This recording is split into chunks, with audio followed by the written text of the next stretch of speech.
Welcome to the Apple Seed, where we bring you and your family great stories from great storytellers. On today's episode, we'll hear from storyteller Donald Davis. I hope you live so you can grow up and have children like you. And from Kevin Kling. Because he's going to be fine. He's the kind of kid that the veil of this world to the next has always been very thin.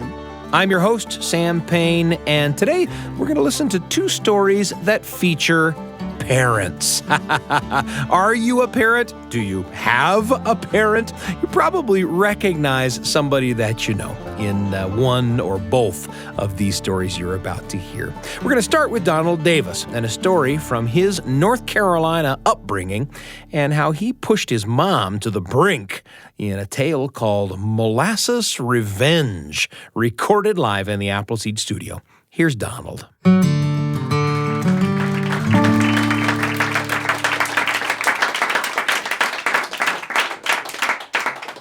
My mother grew up on a little farm that was about 15 miles out of town. My granddaddy was a farmer, sort of a subsistence homesteading farmer. It was very rocky land there in the mountains of North Carolina. You couldn't grow very much. He did have some beef cattle, but what he did was he grew acres and acres and acres and acres of sorghum cane. And in the fall of the year, he made sorghum molasses. And always in the fall of the year, say October, usually through that month, on Saturdays, we would go out and spend the day at my grandparents' house helping my granddaddy make the sorghum molasses. There was a long cooker with a long pan on the top, and they would squeeze all the juice out of the sorghum cane, like squeezing juice out of sugar cane, but it was out of the sorghum cane, and then it would cook in that long pan. And my mother would help my grandmother cook for all the people that came to help. Everybody had a job. My job was, I was the label licker. The sorghum molasses my granddaddy sold in gallon buckets, like a paint bucket. And he would order just dozens and dozens in box, hundreds, I think, of these bright, shiny, brand new buckets for the molasses. And then Mr. Everett Camp, he had a print shop in town. And he would print the labels for those buckets. The labels would say 100% pure blackstrap sorghum molasses made by Grady Walker, Route 1, Clyde, North Carolina. And my job was to stick those labels onto the buckets. My mother would give me a wet washcloth and say, now here's what you do. You wet them with the washcloth and then you stick them on. No, I licked them. Because the more you licked, the better you felt. The day went right along. My little brother's job was called getting in the way. And he was real good at doing that. My granddaddy was the general supervisor. My daddy helped. My Uncle David helped. My Uncle Spencer helped. My Uncle Steve helped. My Aunt Eddie and the other aunts, they helped cook to feed everybody. Well, we were out there one day, and I got promoted. I got promoted from label licker to yellow jacket skimmer. Now my little brother got to lick labels. His tongue was big enough.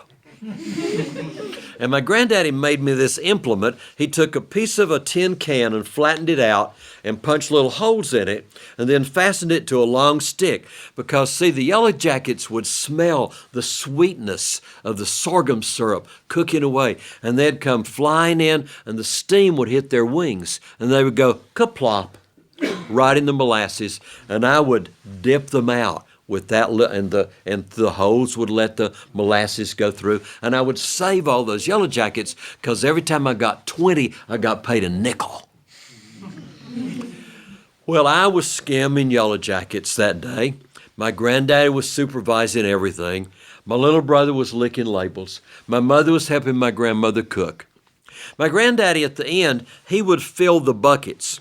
And there was a long, low shelf on the side, and he would put those buckets of hot molasses on the shelf and just put their lid, like the lid of a paint bucket, just put it loose on top.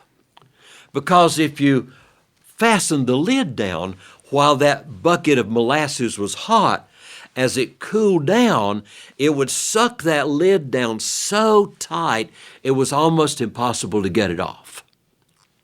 So the molasses would cool down, and when it was all cooled down, then you could tighten up the lid, because then you could get it off after that. Well, my throat began to hurt. I began to feel like I just had a little sore throat. And when my mother came out, to bring coffee to some of the men who were working, I said, "Mama, I think I'm getting a sore throat." She said, "Oh, come up into the house where there's a flashlight. Let me look." And I went with her up into the house, and she got a spoon, and gagged me with a spoon and shined the light down in my throat. And she said, "Ooh, your throat has spots in it. You might even have strep throat. We got to leave right now and go back to the doctor." And so we came down to tell everybody we were leaving, and we went up to get in the car. And as we went toward the car, my granddaddy said, "Well, if you're leaving now, why don't you go ahead and take a couple of gallons of molasses with you? You can give one of those gallons to Dr. York. He always likes my molasses." So my granddaddy picked up the last 2 buckets that were filled up, hot, boiling molasses, with the lids just loose on the top. And he came up to our car and he said, "Lucille," talking to my mother, "I'm just going to put them here in the back seat. Remember, the lids are loose on top. Tighten them down when you get back home." And my mother said to me, "You get in the back seat and act sick." Because for my mother, if you were going to be sick, you're supposed to act sick. You couldn't play when you were sick. You couldn't do anything when you're sick. If you're sick, you're supposed to act sick. So I got in the back seat, and I started acting sick. I just stretched out on the seat.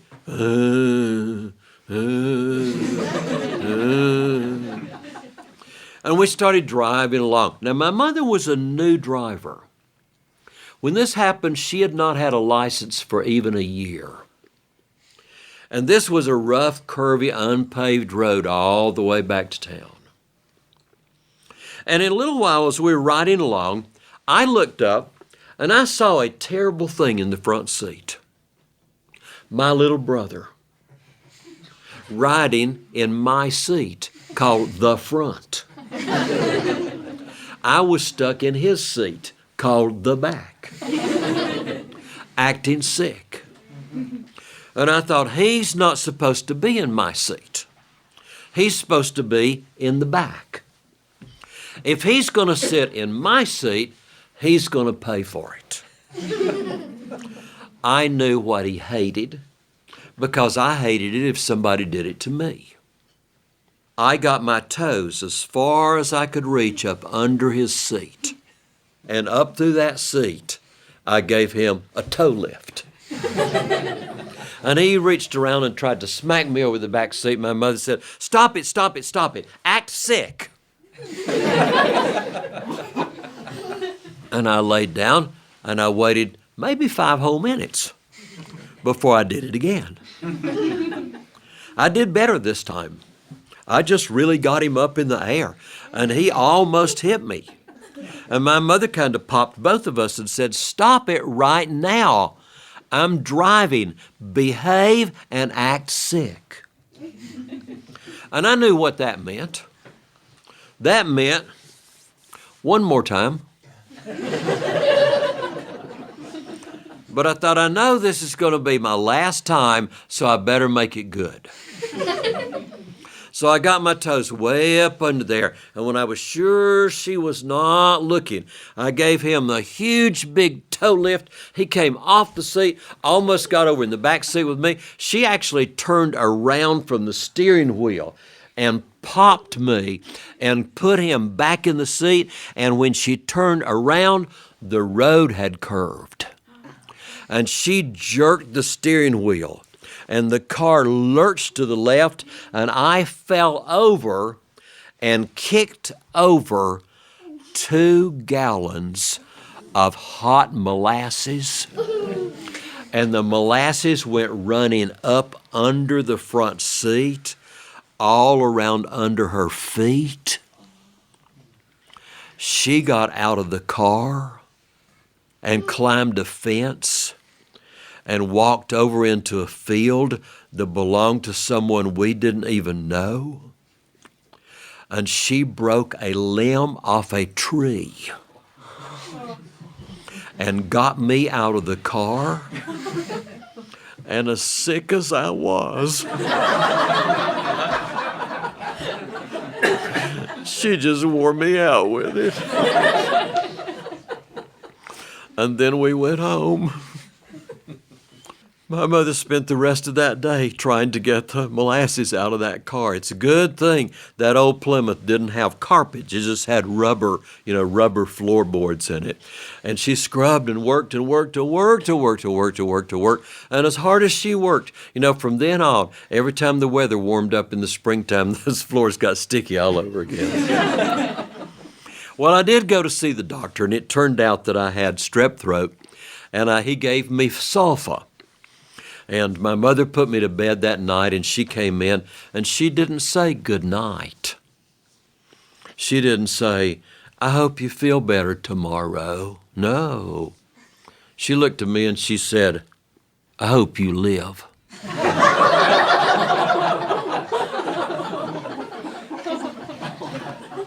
So you can grow up and have children like you. Well, I grew up, and we ended up having 3 boys. They loved going to visit their grandparents' house. Where I grew up is right in the edge of the Great Smoky Mountains National Park. In 15 minutes, 3 different ways you can be, inside the park. And the Blue Ridge Parkway comes down and makes sort of a fish hook right around the town where I grew up. So it's a beautiful place. It's a beautiful place for them to go visit their grandparents.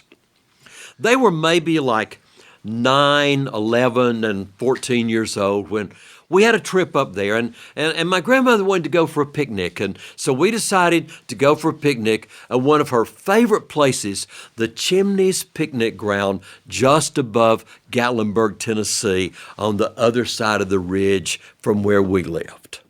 About a 45-minute drive. We got the ice chest in the car, with the hamburgers and hot dogs and everything else in there, so it wouldn't spoil in 45 minutes.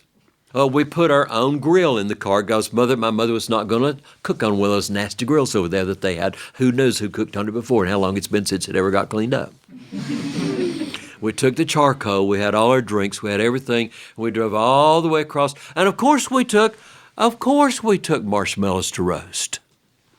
Well, we started the charcoal, we got it all going, and then we cooked the hamburgers and the hot dogs, and we had our picnic. And about the time we finished eating, by that time, the charcoal was just right. So we started cooking marshmallows. Well, Doug, who was the oldest, Doug was 14, Doug had, back over at Grandma's house, he had used 2 coat hangers to make a supersonic marshmallow roaster that would hold 4 marshmallows at a time. So he was really showing off for his little brothers. I can roast more marshmallows than you can at a time. And of course, his favorite way to roast marshmallows was just to flat stick them in the fire till they caught on fire, and then run around with a burning torch till finally it all burned out, and then eat carbon that was crunchy because there wasn't any marshmallow left after that.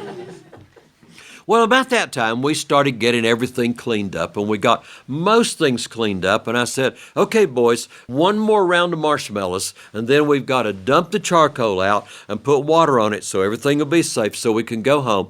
And so they started roasting their last round of marshmallows, and I was just picking up the ice chest. The lid was not on it yet, to put it in the back of the car, when about that time, Doug's marshmallows flamed up, and he came running around the front end of the station wagon, waving them in the air, showing off for his little brother. And I was picking up the chest of ice at the same time when we collided. And that whole giant thing of marshmallows went kafwop right in the top of the much more hair than I have now. 1970s hair that I have. And I was holding the ice chest, and without even thinking about it, I scooped up a double handful of ice and went shunk right on top of my head. And that ice, immediately turned the marshmallows into stone. We could hardly even get the wires pulled back out of it again. And we were 45 minutes from home.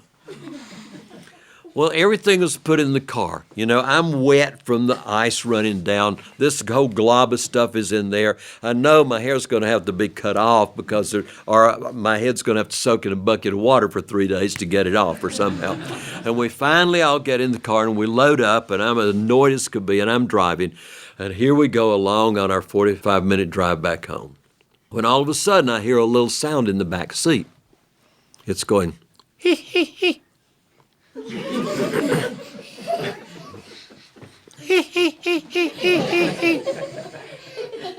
It's my mother. And she's laughing louder and louder. And I looked around and I said, "What is so funny?" And she said, "It's better than molasses."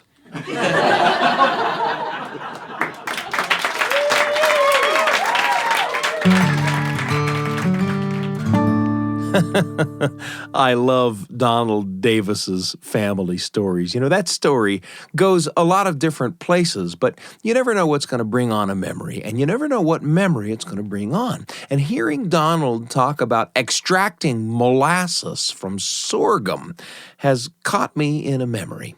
Every year, on an autumn day, some neighbors a few streets over have a special neighborhood activity. They clear out their backyard and they set up for a single afternoon an apple juicing operation. They bring in 5 or 6 enormous pallets of apples. It must be hundreds of thousands of apples. And they set up 2 or 3 machines for grinding apples up into little pieces. And they set up 2 or 3 hand-cranked juice presses. And they even make a bunch of baked goods and some hot soup. And they invite the neighborhood over to juice apples. You can stay as long as you like, and when you go home, you can take a couple of gallon jugs of fresh apple juice. And the magic that keeps us going back year after year is that there's no part of that process that can effectively be done by one person alone. Every station, every machine, every step in the process takes a partner. And sometimes I'll find myself working with a neighbor I haven't had a good conversation with in a while, and that's always nice, an opportunity to catch up. But my favorite moments by far are when I find myself working alongside one of my own kids. There's something about working together, doing tasks with your hands alongside one another. We pass freely between talk about the work we're doing and the kind of comfortable silence that accompanies tasks like that, and small talk, and, of course, actual, meaningful talk in which we learn things about one another. Working alongside each other makes a lot of that possible. And, of course, fresh apple juice is what they must drink in heaven. It's all delicious, every part of that experience, every autumn. Is there an activity, a kind of work that does that for you? That's where Donald's story took me. Where did it take you? And who will you take along?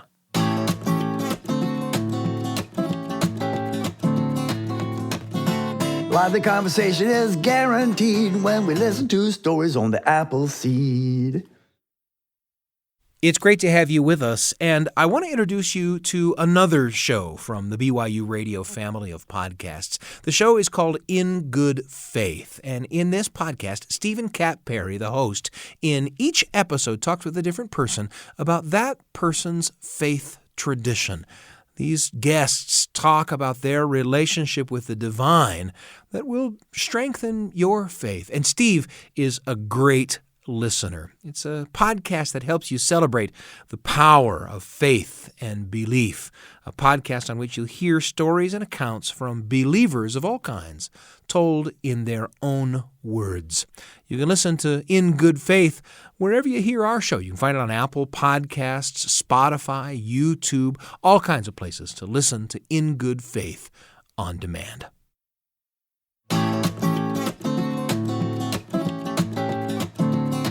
Simultaneously laughing, we're all agreed that we love the apple seed. It's a pleasure to be with you today, and it's time now for a story from the Minnesota storyteller Kevin Kling. Now, Kevin calls this story The Good Mother, and by the end of the story, we think you'll see why. We recorded it live in front of our Appleseed Studio audience. Here's Kevin.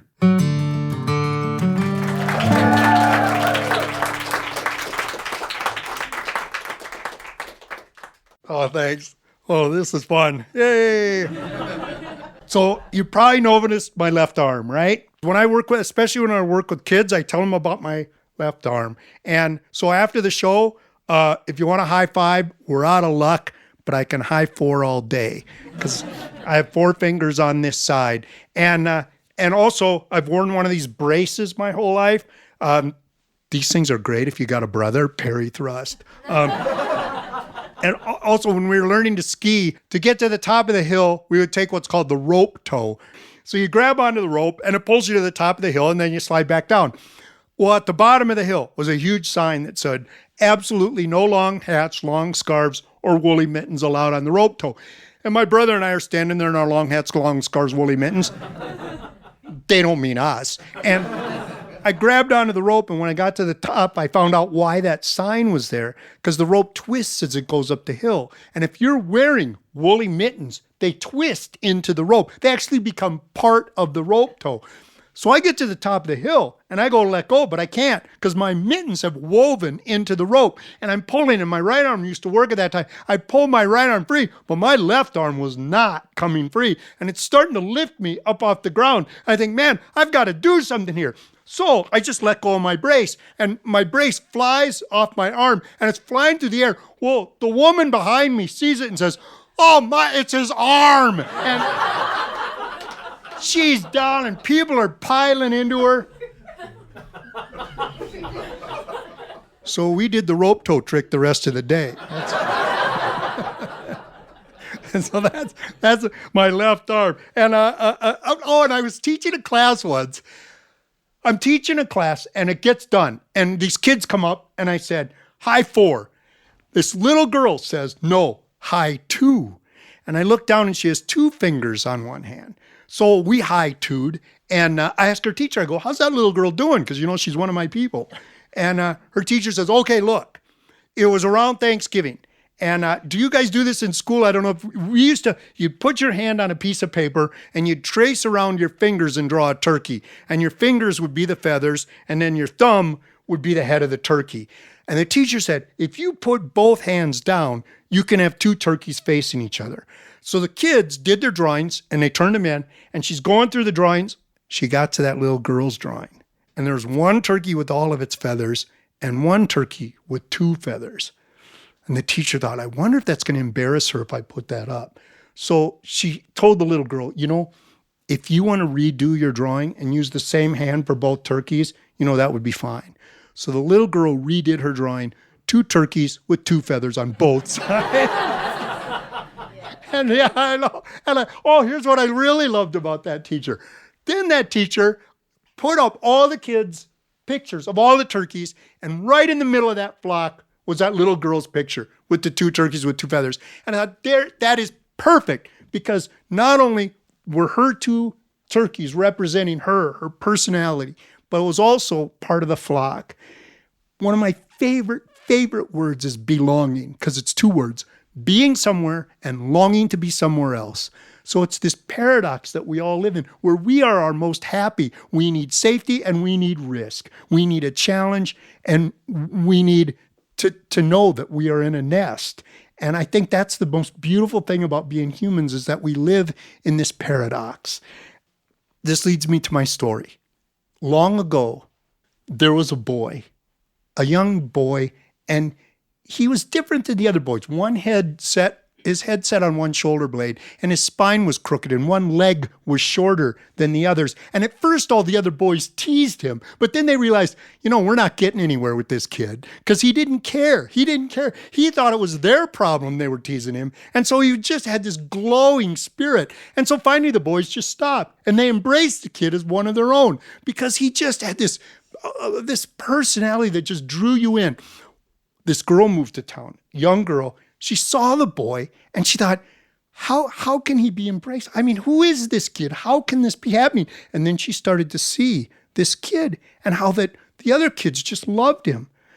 The little girl started to worry about the boy. She came to the boy's mother and she said, I worry about your son. I mean, he's fine now as a little kid, but when he gets older and it comes time to marry, who will he find? How will he find someone to love? This is a question I asked when I was a kid. Who will I find to love?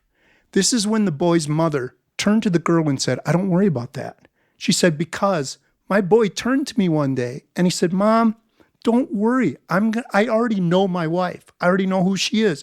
He said, before I was born, he said, the angels were putting me together. They were putting my body together. And the angel putting my limbs on said, I have never seen a spirit like yours. I've never seen someone that has this glowing spirit. He said, you are really lucky. Nothing's going to faze you in your life. You're going to be the happiest kid in the world.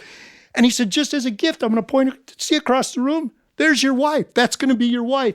And the boy looked across the room, and there was this girl with the most beautiful soul he'd ever seen, this spirit of a dancer, this beautiful free spirit. And he saw the angels putting her body together, and her head sat on one shoulder blade, and her spine was crooked, and one leg was shorter than the other.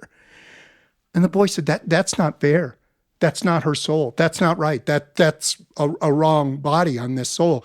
And the angel said, well, that's the body she's going to get. And the boy said, what if we traded? What if we traded bodies?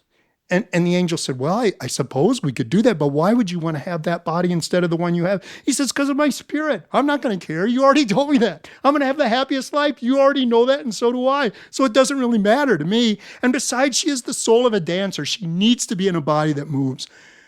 And the angel said, okay.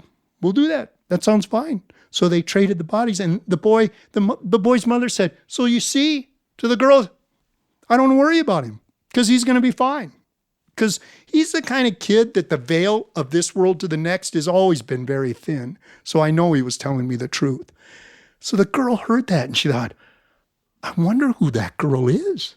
She's in this town somewhere. And so she watched the boy, and as time went on, they became good friends. They became really close friends. And she thought, who is that girl? Who is? And then after time went on, she went, I wish I was that girl. And then after time went on, she said, I have to be that girl. And then she thought, I can't risk it any longer. So she walked up to the boy and she asked if he would marry her.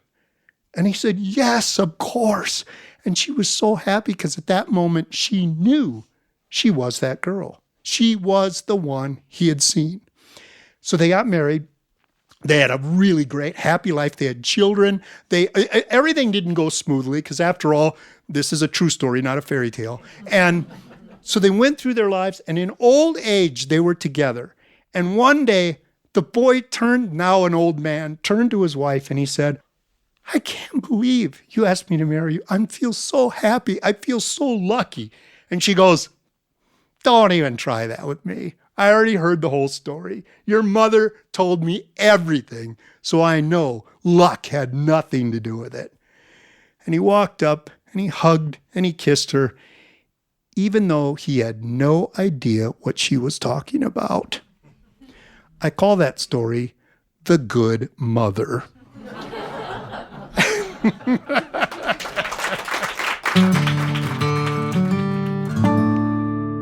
That was Kevin Kling with his story, The Good Mother.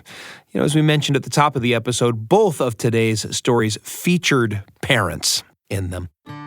We always hope that the stories that we bring you here on the Appleseed spark memories and thoughts for you that you can share with the people that you love. Maybe a particular person has come to mind as you've listened to either Kevin's or Donald's story or both.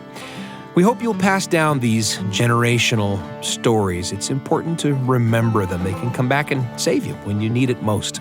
A big thank you to Donald Davis and Kevin Kling for the stories they told today. We loved sharing them with you because at the Appleseed, we believe that sharing and listening to great stories can change your family's world. The Appleseed is produced by Wendy Folsom, Sam Payne, and Brian Tanner. Our audio engineers are Ashton Parkinson and Carly Wilson. The rest of the Appleseed team is Kelly Wehrmeister, Trent Horton, Evadane Hendricks, Miriam Arce, and Tristan Schetzel. A special thanks to the subscribers of our podcast who rate us or leave reviews.